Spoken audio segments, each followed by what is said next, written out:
Welcome back to the Chattable podcast, where enrich vocabulary and speak English with pride. I am so thrilled you're joining us for this episode because we have a genuinely fascinating mission today. We really do, and I'm so glad to be here with you to talk about it. Yeah, so today we are unpacking 8 incredibly evocative English idioms. But, we aren't just going to give you standard dictionary definitions. That would be a little boring. Right, exactly. We wanted to do something much more dynamic. Exactly. So instead, we're taking these 8 distinct phrases and using them to trace a complete narrative journey. We are going to follow the entire arc of a high-stakes professional challenge. From the very beginning to the absolute peak. Yeah, from the very first days of grueling, unglamorous hard work all the way to the final decisive moment where, well, absolutely everything is on the line. It is such a great way to look at language because setting the stage for this kind of linguistic journey, it's just so crucial. It really is. Understanding the hidden histories behind these everyday phrases, it gives you, as a learner, an incredible amount of power over the language. Oh, for sure. It changes how you see the words. Yeah, because when you discover that the words you use to, say, close a corporate software deal actually come from the gritty history of 19th century labor unions or, from the sweaty intensity of a wrestling ring, it fundamentally transforms the way you speak. It really gives you the confidence to use these idioms forcefully, not just correctly, but with real intention. Exactly. You stop just reciting words and you start painting these vivid pictures with them. Okay, let's unpack this. We need to begin our professional journey at the very foundation. Because before the glamour and before the big promotions or the spotlight, there is the quiet beginning, the grind. The part nobody really wants to do. Right. And that brings us to the first phase of any career, which we describe with the phrase, to pay one's dues. Yeah, this is a concept that is just so deeply rooted in the professional world, but its origins are actually intensely literal. Wait, literal? How so? Well, historically, the phrase paying your dues comes directly from the culture of early labor unions and highly exclusive trade guilds. Oh, that makes sense. Yeah. If you think back to the harsh working conditions of the Industrial Revolution, these organizations were absolute lifelines for workers, but they weren't free. Right, you had to buy in. Exactly. Members were required to pay regular literal financial fees, their dues. You would physically drop your hard-earned pennies or shillings into a collection tin every single week. Wow. And in exchange for that, you received the protection and the benefits of the group. Like if you were injured on the factory floor, the group supported your family. You quite literally paid your money to belong. So it was essentially an insurance policy, but paid in cash. Yep, exactly. But over time, the phrase clearly shifted from a financial transaction to a metaphorical one. Because to pay your dues today means earning your respect and your ultimate success by surviving low-paying jobs. And working incredibly long hours. Yeah, and enduring all kinds of professional hardships. You are basically paying for your future success with your sweat and your time. It's almost like paying a toll on a highway to success. I like that analogy. Right. But instead of rolling down your window and handing over a $20 bill, you're handing over years of your life. That is a very sharp way to visualize it. You're trading time for credibility. Consider the story of Nathan, a prominent sports commentator you might see on a major television network today. Okay, yeah. He didn't just walk into a pristine television studio on day one and, ask for a national broadcast microphone. Definitely not. No. Before he ever sat under those bright lights, Nathan spent 7 long years paying his dues. He traveled constantly, driving his own beat-up car through snowstorms to cover tiny, underfunded high school football games. For local newspapers, probably. Exactly. For very little money, with almost nobody reading his articles, and that quiet, grueling, unrecognized period, that is the absolute definition of paying your dues. You are putting your time into the collection tin of your industry. But eventually, if you put enough into that tin, the opportunity finally arrives. The big moment is suddenly right in front of you. Yes, the payoff. And when that happens, the energy has to shift completely. You've spent years in the quiet, but now you need volume. Which leads us to our second phrase, to hype someone up. Yeah, this is where the momentum of the journey really swings.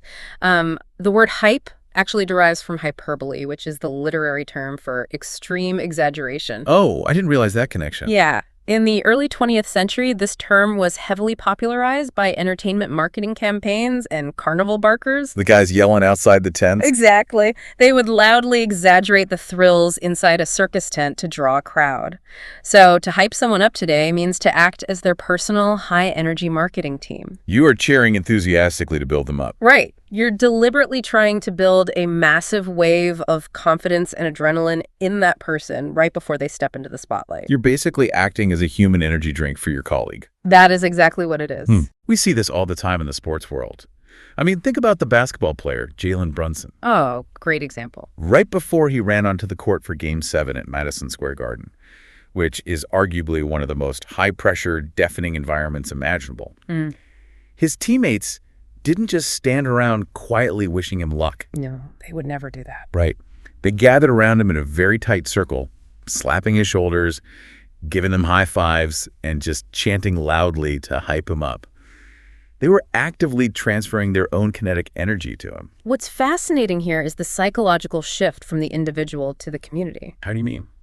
Well, when you're paying your dues, you are almost entirely alone. You're in the empty gym at 5 a.m, or you're driving alone on a dark highway. Grinding away in total isolation. Exactly.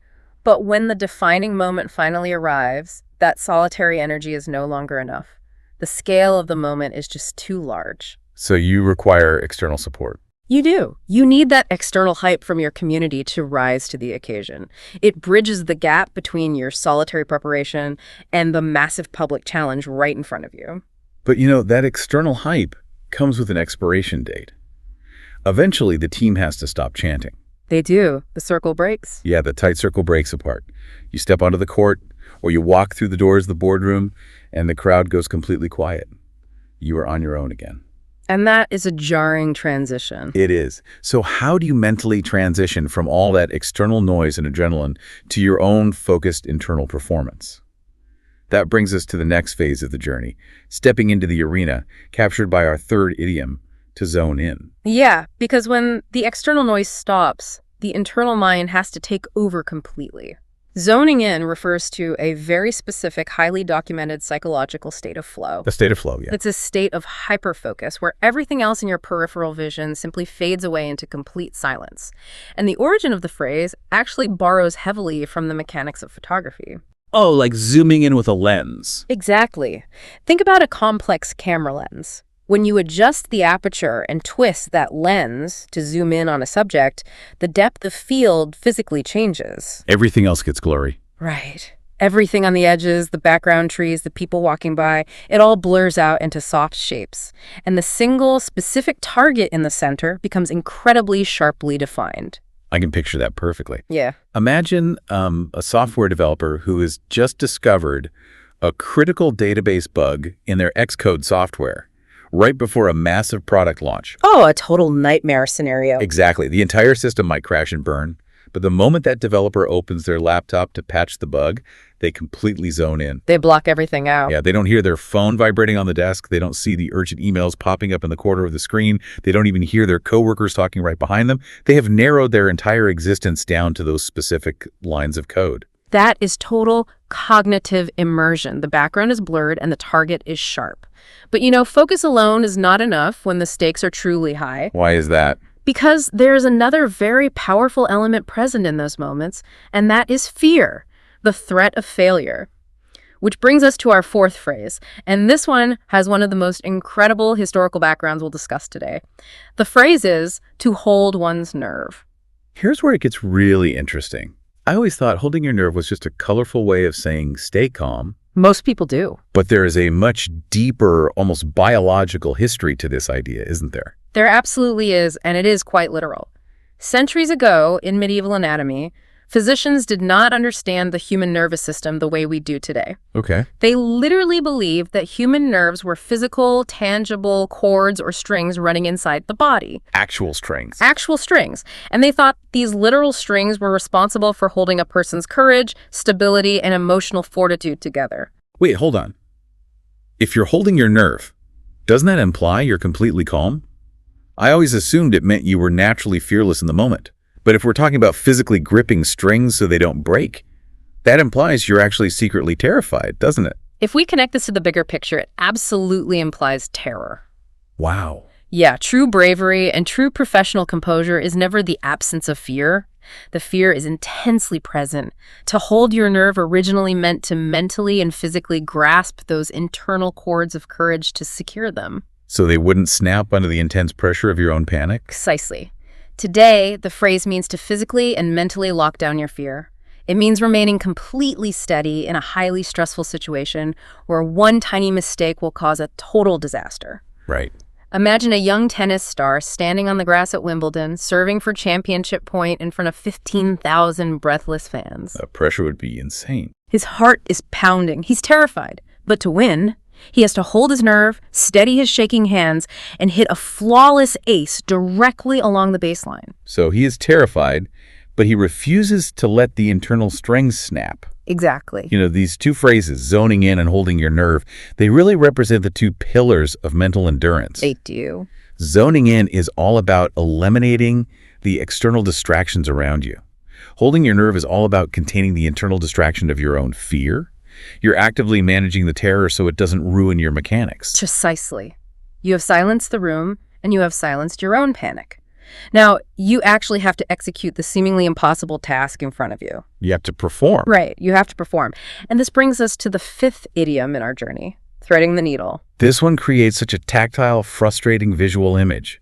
It comes directly from the act of hand sewing. Oh, Anyone who has ever tried to sew a button back onto a shirt knows the struggle. You have a frayed, highly uncooperative, flexible piece of cotton thread, and you have to pass it perfectly through the microscopic, rigid metal eye of a sewing needle. your hands have to be absolutely still. Yeah, you have to squint. It's tough. So metaphorically, threading the needle means finding the single, incredibly narrow path to success in a very complex or dangerous situation. And executing your plan with surgical precision. Exactly. It is the perfect idiom for situations where there is absolutely zero margin for error. Think about the closing seconds of an intense basketball playoff game. Okay. The point guard has the ball, and he sees a teammate cutting toward the basket. But there are three massive, highly athletic defenders standing in the passing lane waving their arms. Blocking the way. Right. But the point guard manages to thread the needle. He throws a brilliant, lightning-fast pass directly through a tiny, momentary gap between those three defenders for the game-winning assist. If that ball is a millimeter to the left or right, or even a fraction of a second too late, it gets stolen and the season is over. It's a beautiful way to describe flawless execution. But as we know, in the professional world, flawless execution is usually only half the battle. Unfortunately, yes. You can find the perfect solution, navigate the obstacle, and prove your worth. But then you still have to convince other people to agree with you. You have to negotiate. And that brings us to our sixth phrase, to twist someone's arm. Which is such a shift. It is. Now we move from the delicate to the forceful. And I've always found that transition so interesting. It's such a jarring contrast to the previous phrase. Threading the needle is delicate, it's microscopic, it requires elegant stillness. Very refined. Yeah. But twisting someone's arm sounds blunt, combative, and downright painful. It sounds like a professional wrestling submission hold, where you grab an opponent and physically bend their limb backward until they surrender. Right. Yet when we use this in a corporate business meeting, nobody is actually putting anyone in a headlock. Thankfully. Yeah, the physical violence has been entirely replaced by psychological leverage. Today, twisting someone's arm simply means applying heavy mental pressure. Or leveraging a powerful advantage. Exactly. Or even engaging in highly enthusiastic persuasion to force an agreement. You are bending their will, not their bone. Got it. For example, imagine a high-stakes corporate negotiation that has completely stalled. The client refuses to sign. But the sales team desperately needs this deal for their quarterly numbers. What do? So they twist the client's arm by offering a massive, one-time 20% discount that expires at midnight. This sudden, heavy leverage effectively forces the client to sign the multi-year software subscription. Because the deal is too good to pass up? Right. They didn't really want to sign today, but the pressure was just too great to resist. So you manufacture leverage to force their hand. But it's entirely psychological. It is. And this raises an important question, though, which is really worth exploring for a moment. What's that? Why do we speak like this? Why do we constantly borrow vivid imagery from deeply physical, tactile worlds like the delicate, frustrating art of hand sewing or the brutal, sweaty contact of wrestling to explain modern, entirely abstract concepts? Like athletic spacing on a court or corporate software negotiation. Exactly. It is strange when you think about it. I mean, a software subscription is completely invisible. It's just data in a cloud server. But we still need a way to describe the intense feeling of the negotiation. Exactly. Human beings are fundamentally physical creatures. Our brains evolved over thousands of years to understand the physical world. We understand gravity, tension, sharp objects. Yes, and physical struggle. When we created these highly abstract modern environments, like digital software sales, our brains still needed physical anchors to truly feel the reality of the situation. That makes a lot of sense. So we borrow the physical sensation of twisting a joint to describe the emotional sensation of being cornered in a boardroom. It grounds our modern, invisible reality in our ancient physical history. That brings the language to life in such a powerful way. It's why these idioms survive at all. But sometimes, even heavy persuasion and psychological arm twisting aren't enough to get the job done. That's true. Sometimes polite negotiations completely fail. And when that happens, you are left with nothing but the raw, unvarnished truth and the absolute highest stakes. The climax of the journey. Yes, which brings us to our final act. Let's look at phrase number 7, to hold no punches. This phrase pulls us right out of the wrestling ring and drops us directly into the boxing ring. Another contact sport. Exactly. In the sport of boxing, the physics of a punch are incredibly dangerous.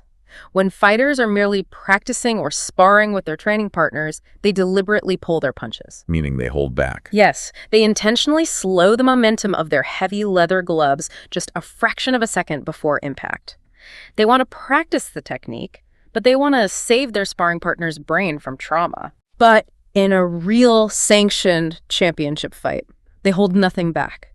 They swing with maximum kinetic energy and maximum velocity. They hold no punches.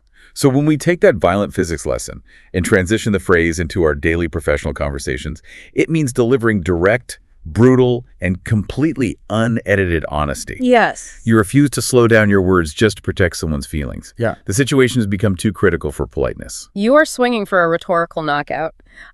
Consider a professional sports team that has just suffered a humiliating, completely avoidable defeat because the players simply didn't try hard enough. Oh, the fans hate that. They do. So during the emergency post-game press conference, the head coach steps up to the microphone, glares at the cameras, and holds no punches. Just tells it exactly like it is. Right.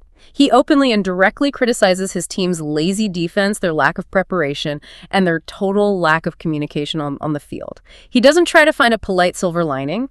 He delivers the heavy, painful truth with maximum force. Because at that critical stage, the truth is the only thing that can fix the problem. And that heavy, undeniable truth leads us directly to the ultimate climax of the story. The final destination of all this hard work, focus, and pressure. The final moment. Yes, our 8th and final phrase for this journey, the make-or-break moment. This is a phrase born from the intense pressure and the blistering heat of the old manufacturing trades, specifically the ancient art of glassmaking. Really? Glassmaking? Yes. Imagine a master craftsman standing in a sweltering, soot-filled workshop. He has spent hours at the furnace, carefully shaping a beautiful, delicate, glowing piece of glass on the end of a long metal iron. Okay, I can picture that.